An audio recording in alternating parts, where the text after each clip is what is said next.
Demək, verilmiş nümunənin aid olduğu ədəbi növ haqqında ən doğru fikir hansıdır? 18-ci əsr, Azərbaycan, Qazax mahalı, Vidadinin evi. Bunlar nədir? Remarka nümunəsidir. Dramatik növə aiddir.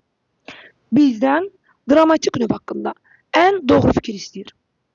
Yazıcı tərəfindən hadisələrin təbiət lövhələrinin təsvirinə geniş yer verilmişdir. Bu nəyə aiddir? Epik növə aiddir. Dramatik növdə müəllif müdaxilə edə bilmir. Obyekt və onun təsviri ön planda olur. Bu da ola bilməz. Çünki bu epik növə aid xüsusiyyətdir.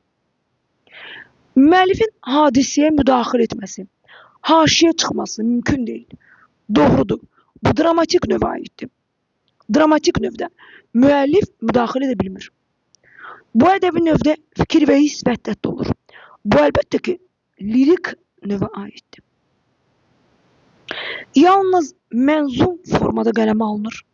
Bu dramatik növə aid deyil. Çünki dramatik növ həm mənzum, həm də mənsur formada olur.